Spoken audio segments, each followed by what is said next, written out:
It was during that time that Noel said to me one night, everyone has something in their lives to contend with. This is ours and we'll manage it with grace. And I just remember at that moment thinking, oh my God, I have to really step up. That set the tone and the groundwork for our lives for the next, I suppose, 15 and a half years.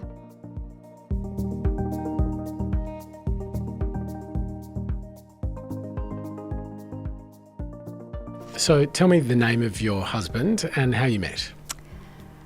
My husband was Noel Hackett, and we met in Brisbane through a mutual friend, and I had heard of him and he'd heard of me, but we'd never met until she got engaged and invited both of us to dinner to meet her fiancé. So that's how it all started. And when was this? Oh, late January 1980, when I first moved to Brisbane. Okay. And so you ultimately married in 1993. That's a big gap. Yes. Well, we both got on with our lives. Noel was a priest and I was a Good Samaritan sister, and I made final vows a year after meeting Noel. We didn't imagine our lives taking the direction that they did. At the moment that we met, that was something that I hadn't experienced before. So, there was something there right away. It was such a struggle for both of us. We both made a commitment that we thought was for life, and then... With God, with the church. Yeah. And, for me, a calling to something more, and that calling remains with me to this day. But it gets manifested in different ways. And so, it was just a struggle to come to terms with are we willing to let go, both of us individually, of that commitment and the ministry, that the freedom that comes with having a life free to be in ministry. It's complex, yeah. When Noel was diagnosed with dementia, did you have then, or did he have, a sense of grief? Noel's mum had dementia and it's in her family. So yes, he was very, very distressed when crying uncontrollably. So I guess that's a form of grief.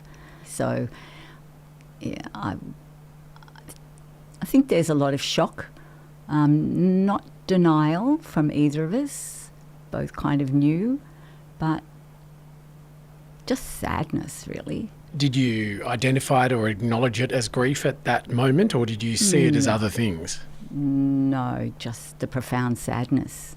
Yeah, and another thing, I kind of don't think of grief. I think about grieving, and it's sort of like it's happening, but it's only you live forward.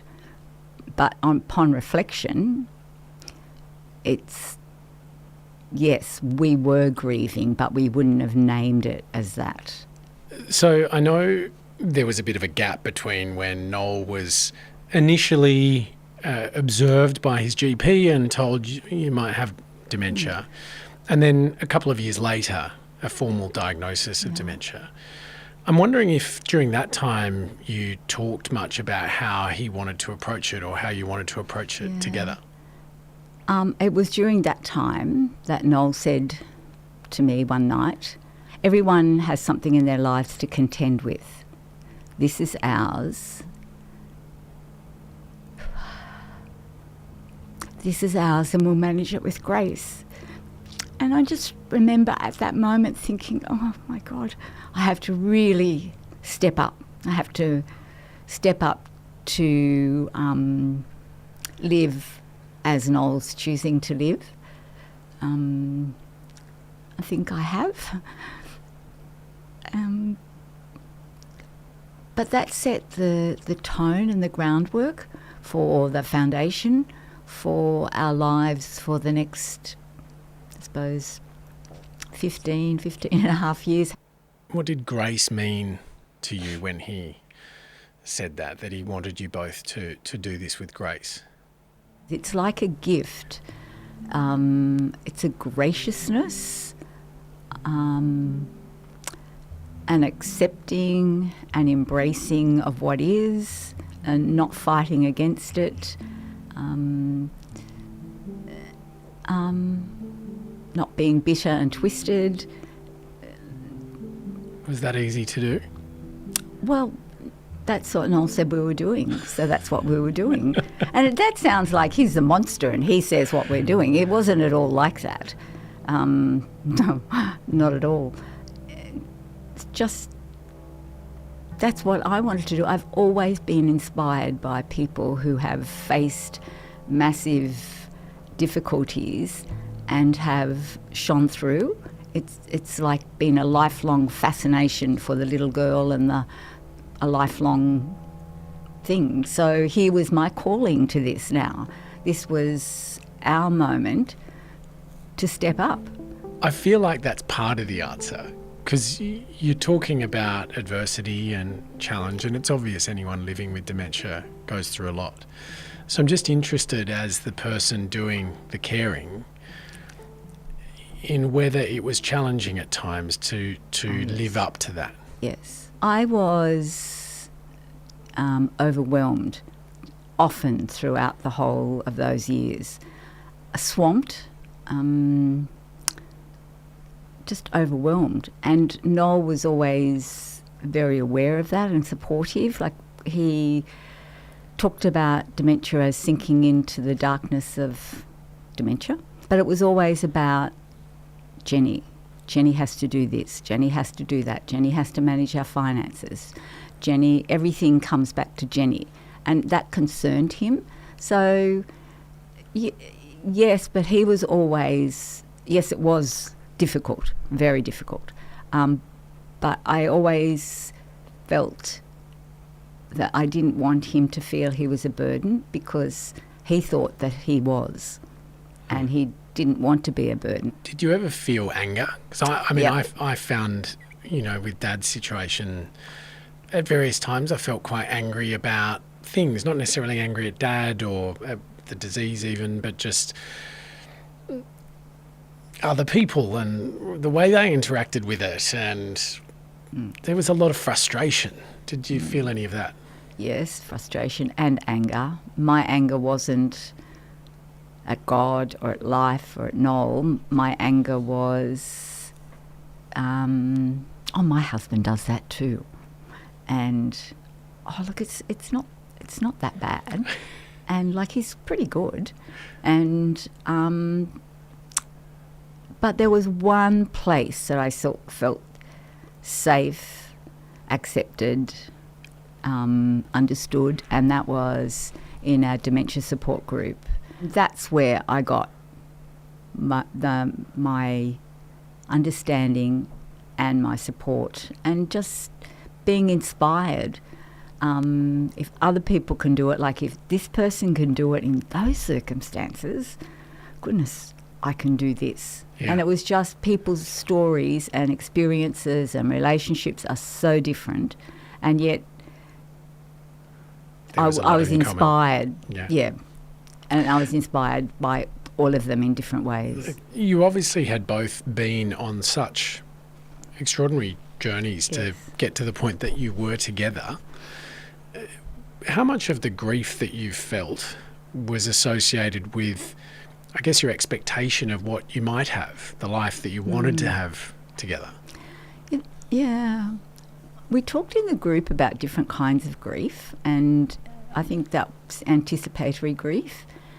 But Noel and I, starting in the late 30s for me, 40s for him, early 40s to mid 40s, with nothing, like nothing. We didn't have dreams of spending our lives tripping around the world. Or for us, it was just about being together. And So that was never taken away, because despite being discouraged about spending so much time with Noel, I continued to do that, and that's what we wanted to do, just be together. So at one stage, one of Noel's nephews came down with his wife, and Rory wanted Isabella, his new wife, to meet Noel. And so they came and we went upstairs, and I kept saying to Noel, Rory's married now. And I'd used the word married quite a number of times, and we had a cuppa with them and wandered around the courtyard, which was our routine. And anyway, Noel eventually gave her the smile and the nod. She was in, and that was very precious in itself. And we went downstairs, and I was in the bathroom entertaining himself in the mirror, so obviously he was feeling pretty happy. And I went in and I put my head on his shoulder and I said, looking in the mirror, "I'm your beautiful wife." And he put his head on my head and said, "Married." So it meant, in that one word, it meant that he'd understood the morning that we'd had. He understood who I was and our relationship. Like, he didn't say my name, Jenny or Jen. He hadn't said that for a long time. But that moment was everything. And we kept on having little hold the moments, and that were nourishing and life-giving for me, and I think for him too, because he was able to communicate at a real level with me, and then it was gone. It was only the moment. And it's that story and you that actually inspired the name of this series, isn't it? Yes. Hold the moment. Hold the moment, yeah. And there were lots of them, but we have to be open to them, because so often things would happen and I'd think, did that really happen? And why would I doubt? It happened. Yeah. But I love the title of this series because I guess it meant more to me with Dad as things went along, that there was so much that he was frustrated about and disappointed with in terms of, the pathway that his life was on. And I'd made this decision early on to try and keep swimming with him at the Bronte Ocean Pool because he liked that. It gave him a sense of freedom. He could talk to people. The Parkinson's obviously was incredibly difficult for him on land, but in water he could still move around a little more freely. And I guess I learned through that even though he wasn't having the life that he wanted and it was very disappointing and sad for him, there were still these moments where you could have great joy and laughter. And, there was a time I almost accidentally drowned him by helping him to swim. But anyway, that's a story for another time. But we laughed hysterically. Yes. Yes. Dad was not a big laugher. Yeah. But we stood in the pool and laughed for about 5 minutes. Relief. Yeah. For both of you. I've got another really important story to tell you. Oh, tell me. Can I? Yeah. In May 23, Noel kept crying a lot. And whenever in a quiet spot together, in the wheelchair, I'd be wheeling him, he would be upset. And I said to him, Noel, what's the matter? Are you sad? And he looked at me like, are you kidding me? He didn't say that, but the look on his face, like, what the hell do you think? Oh, no, sorry. Yes, you're sad. That was a silly question. I'm sorry. And anyway, we went for another walk. Like, what a stupid thing to say on my part. So another quiet spot, crying. So eventually, another quiet spot, I knelt down beside him and I said, Noel, I promise to live a full and happy life when you die. And he reached over and pulled me into him and sobbed. And so did I. And then he was happy after that. It was just extraordinary. Are you Am I? living a full I and happy am. life? I was a bit, as you can imagine, bit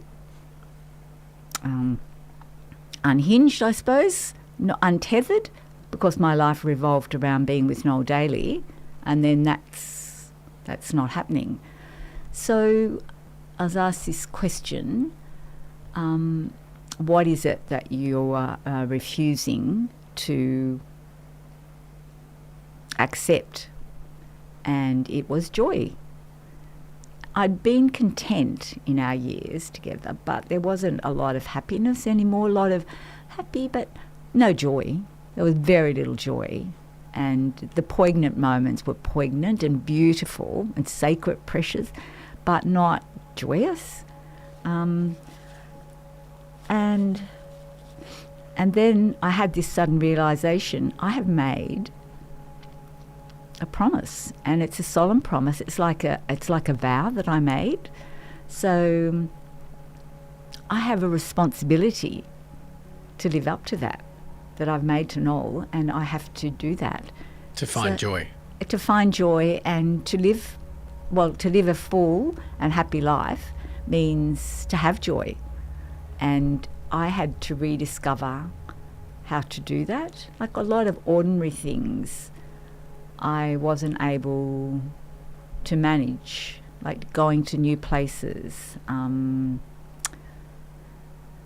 just lots of things that are so ordinary that I don't tell people that I actually can't do that because I don't know how anymore. I have to relearn. I am beginning to experience joy now, and during that time, Mary Oliver's poem, The Summer's Day, the last line, she says, tell me, what is it you plan to do with your one wild and precious life? And my life is wild and precious, so it's a matter of what I'm going to do with it. And I have a commitment still to Noel, to live it with joy. Jenny, thank you very much. Pleasure. Thank you. Hold the Moment is a podcast from Dementia Australia, produced by Dead Set Studios.